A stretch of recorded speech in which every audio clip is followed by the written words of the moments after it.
నా పేరు గోవిందరాజులు. నాకు 67 ఏళ్ళు వయసు అయ్యా.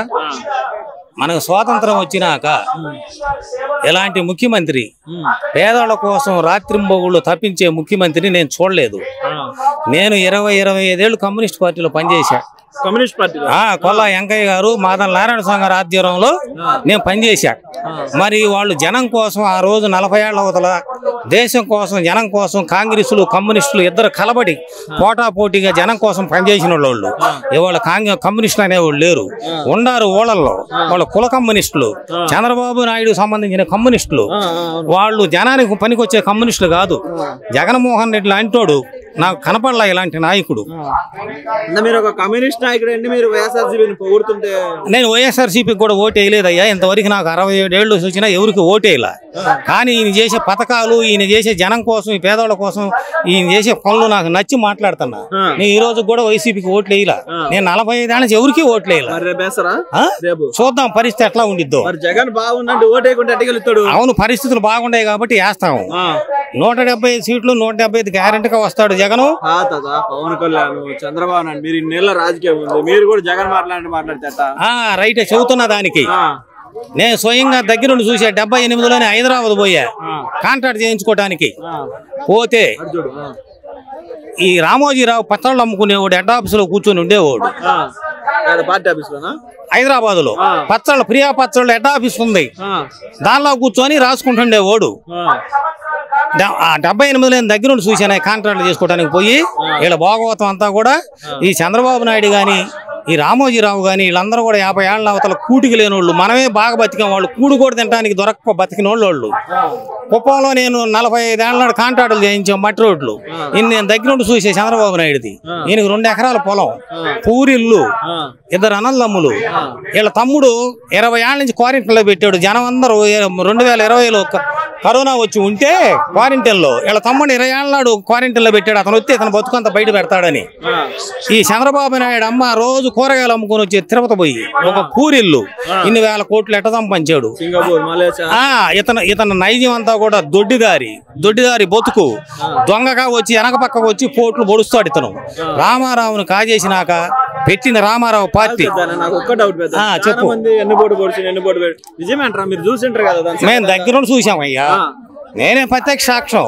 నువ్వు దేశపా చంద్రబాబు నాయుడు దగ్గరికి మీ మీడియా ద్వారా నేను వస్తా. నేను దగ్గర చూసిన మాటలన్నీ అతను అడుగుతా. పెద్ద దొంగ, పేదోళ్ళు అంటే పడతా అతనికి. అతను ఒకప్పుడు పేదోడు, కానీ ఏంటంటే 1000 కోట్లు మన డబ్బు అంతా సంపాదించుకొని 1000 కోట్లు సంపాదించి ఇవాళ 2 లక్షల 1000 కోట్లు సంపాదించి ఎర్రవీగుతున్నాడు అతను. రామారావుని ఎన్నిపోటును పడిచినటువంటి దొంగ. ఆయన పేదవాళ్ళ కోసం పార్టీ పెడితే ఈ దేశకెళ్ళి కాంగ్రెస్ వాళ్ళ కాళ్ళకాడ, బీజేపీ వాళ్ళ కాళ్ళకాడ పెట్టి సర్వనాశనం చేశాడు పార్టీని. తొందరలో ఈ తెలుగుదేశం అనేది ఉండదు. ఇంకొక వారం రోజుల్లో బీజేపీలో కలవబోతున్నారు వీళ్ళు. ఆ మాట అచ్చెన్నాయుడే చెప్పాడు నిన్న. మేము ఎన్డీఏలో కలవబోతున్నామని. కలిసేది ఖాయం. రేపు 2024 ఎలక్షన్లో వీళ్ళందరూ కలిసి బీజేపీ, కాంగ్రెస్, లెఫ్ట్లు, రైట్లు, ఈ చేతులు ఇసిరేసే ఈ పావలా కళ్యాణ్ వీళ్ళందరూ కలిసి కుమ్మకూడు. పావలా కళ్యాణ్ నువ్వు ఒక 100 కోట్లు ఇస్తే నీకు మాట్లాడతాడు, నేను ఒక 200 కోట్లు ఇస్తే నాకు మాట్లాడతాడు. గ్యారంటీ ఇతను పార్టీ పెట్టిందే చంద్రబాబు పెట్టమంటే పెట్టాడు.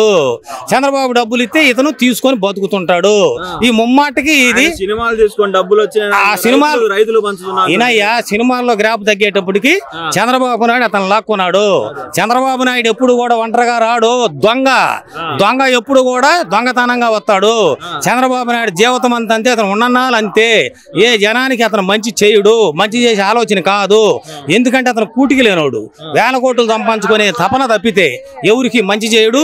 వాళ్ళ కమ్మోళ్ళ వరకే చేసుకుంటాడు. కమ్మోళ్ళలో కూడా అందరు లేరు. అతను ఎమ్మట ఒక 25 కుటుంబాలు ఉండే అతను అనుసరించుకొని ఆ 25 కుటుంబాలను అడ్డం పెట్టుకొని ఈ రాష్ట్రాన్ని ఇంకా లూటి చేయాలని అతని ఆలోచన. రాష్ట్రం సీలింది కూడా చంద్రబాబు గుండనే. ఎందుకంటే తెలంగాణ సీలిపోతే తెలంగాణలో రెడ్లు ఎక్కువ ఉంటారు, ఆంధ్రాలో మనం కమ్మోళం ఎక్కువ ఉంటాము.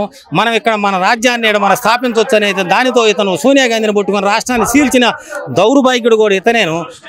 ఎవడికి మేలు చేసేవాడు కాదు ఇతను అని సభాముఖంగా నేను చెబుతున్నా, మీడియా ముఖంగా. దీనికి నేను దేనికైనా సాక్ష్యం 67 ఏళ్ళు. మీరు ఏడకి రమ్ముంటే ఆడకు వస్తా. చంద్రబాబు నాయుడు దగ్గర కానీ, రామోజీరావు దగ్గర కానీ ఏ చర్చ పెట్టినా నేను వస్తా. అది నేను దగ్గర నుండి చూశాను కాబట్టి నేనే సాక్ష్యం. వీళ్ళ మీద ఎంతమంది మీద కేసులు పెట్టండి, నేనే సాక్ష్యం. ఈ రామోజీరావుని 1965లో కొండపల్లి సీతారామయ్య గారు, జేజే రెడ్డి అని ఉన్నాడు, ఆయన కృష్ణా జిల్లా, నెహ్రూ గారు సమకాలికుల వాళ్ళు, ఆయన దగ్గర 10 రూపాయల జీతానికి పెట్టాడు టైపిస్ట్ గా ఈ రామోజీరావుని కొండపల్లి సీతారామయ్య గారు. ఇది వాస్తవం, నేను చూసా, దీనికి నేనే సాక్ష్యం. రమణమును ఇన్ని వేల కోట్లు అందరినీ మోసం చేసి సంపాదించినటువంటి రామోజీరావు, అందరినీ మోసం చేసి సంపాదించినటువంటి చంద్రబాబు నాయుడు, వీళ్ళు 50 ఏళ్ల అవతల కూడికి లేని వాళ్ళు. మనం తిన్నాం కూడు, వాళ్ళ దిల్ల, వాళ్ళు గడ్డి తిని బతికారు లెక్క. అంటే అలాంటి దుర్మార్గులు వీళ్ళందరూ ఒకటే. ఈ జగన్మోహన్ రెడ్డిని ఏదో చేయాలనుకుంటున్నారు, వల్ల కాదు. జగన్మోహన్ రెడ్డి ముసలోడు అయిన ఉన్నాళ్ళు కూడా ముఖ్యమంత్రి ఆయన. ఇలాంటి పథకాలు ఎవరు తీసుకురారు, తీసుకొచ్చేవాళ్ళు కూడా ఉండరు. అంబేద్కర్ ఆశయాలకి అనుగుణంగా ఆయన పాలన చేస్తున్నాడని జనం అందరు నమ్ముతున్నారు. జగన్మోహన్ రెడ్డికి 100కి 60 ఓట్లు స్టాంపింగ్ అయిపోయి ఫీజు అయిపోయినాయి. ఆ ఫీజు లాగాలంటే వీళ్ళు ఎవరి వల్ల కాదని కూడా ముమ్మాటిగా చెబుతున్నాం. మీ సభాముఖంగా అవి వేస్ట్, రాను కూడా రారు. వీళ్ళందరూ పొత్తులు పెట్టుకునే మాట వాస్తవం. తొందరలో ఒక వారం రోజుల్లోనే ఈ తెలుగుదేశాన్ని తీసుకెళ్ళి బీజేపీలో కలపబోతున్నారు వీళ్ళు.